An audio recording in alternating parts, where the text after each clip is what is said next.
What's up, guys? We did already play on this wheel when I was doing the episode about acoustically tuned up wheels. We do have here an Easton EC90 SL full carbon wheel, carbon profile, carbon braking surface, very light wheel. Let's just put this one on our scale. This is a new wheel.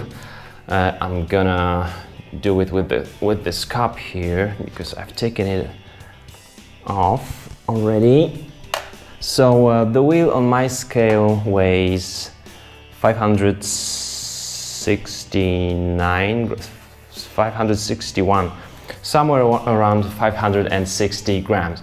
What I'd like to tell you about this wheel is that it is like mid-depth profile. It has 38 millimeters. Let's just measure this one with our caliper. Thanks for that, guys. Those who've been writing me about this measuring tool know what I'm talking about. Yeah, we have 38 millimeters profile, and then the width internally is we have here like 13 millimeters, and on the braking surface we have 21 millimeters. All right, we can find some 16 millimeters here. It's of course deeper down there. I'm not able to measure that one with the caliper. What I want to tell you about this wheel is that I love high quality. This is high quality wheel. This is full carbon wheel, but this wheel you'll be able to take for Paris-Roubaix race, really tough race. You'll be able to use this one on cyclocross racing. So carbon but tough as well, pretty much light, and let's say also a bit aerodynamic. And it's not like the highest level in terms of the price. Well, it is pricey, but it's not like super expensive. That's why I'd like you to just see and look for the for some discounts on this one. That's not the newest version. The newest one is already with the Phantom profile. This one is the previous generation. Still very cool. What materials we've got here? Of course, carbon, then aluminum spokes and sub beam. These are C-X-ray steel spokes, and then aluminum hub with some super smooth cartridge bearings. I'm going to show you those in a minute. When we look here, we can see some some graphic here, and it says precision hand built. This wheel is handmade from scratch.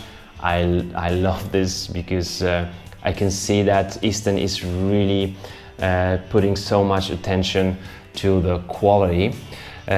Usually when I'm checking the quality, I'm checking the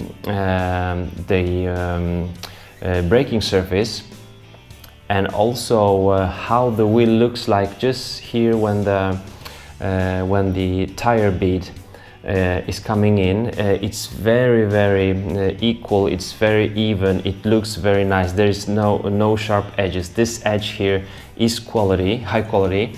And also the valve hole, that's the place when I'm looking for any imperfections. There is no imperfections here. Maybe you remember in the review of Mavic Comet disc, there are some imperfections around a huge valve hole there. You can see that this edge here is really well made. And now what you can see here is also this TT, and this TT doesn't mean time trial. There is some very small sign, and it says Therma Tec.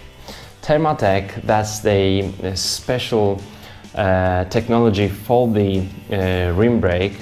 It's a special treatment of the surface of the braking surface, because what problem we have with the carbon comparing to aluminum braking surface? The aluminum is much better in terms of the temperature travel, if you will. When we are braking on the aluminum surface, the high temperature will just go through a whole structure through a whole rim. On the carbon it's different because the carbon is kind of insulation for the temperature, so the temperature builds up and you can even blow off the carbon rim on some high speeds and really steep descents.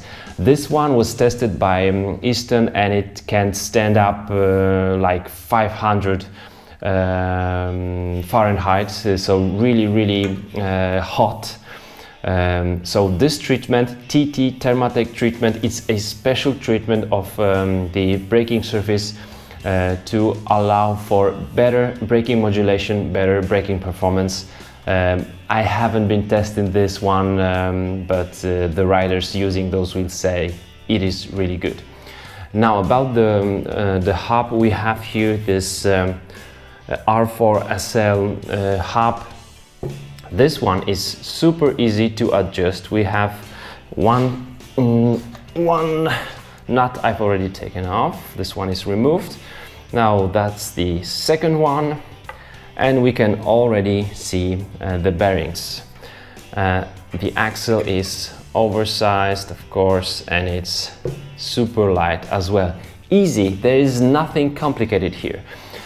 On most, I would say, most wheels with such straight pull spokes, we do have some kind of cup here on the flange of the hub that we just take off, and then we have access to the spokes. Here it's just different. There is no cup here. There are just the holes, and now when we take the axle off, when we remove it, we have access to the spokes if you're gonna replace them.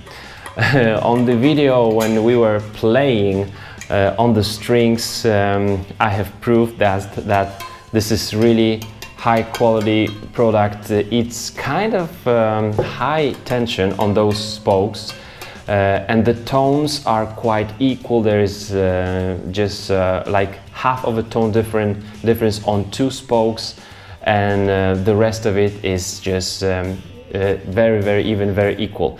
This wheel is really tuned up. I would say after a couple of rides, check the acoustics on your spokes. Of course, just check whether it's true, and maybe you would just tune it up a little bit, and then it's ready for thousands of miles of even harsh roads. So that's it for the Easton EC90 SL. I do like what Easton makes with their wheels, with their technology. I'm happy with that. You've been asking me whether I do feel tempted to ride on these things that I'm just reviewing for you. Of course I do, but we are just starting up our channel, so I'm not able to, you know, buy a new thing and just test ride it for you. Because as you know, I'm buying those and then reselling those on eBay. So that's just for the beginning to build up our channel and really start up, and when I'll be ready to buy some cool stuff and test ride it for you, I'll just let you know, and then we'll have even more interesting stuff on our channel. I'd like to thank you guys for your support. Thank you guys for watching my videos and waiting for you in the comment section. As always, if you have these wheels, let us know what do you think about them. Regards from Ken and Danny, and I'll see you soon. Bye bye.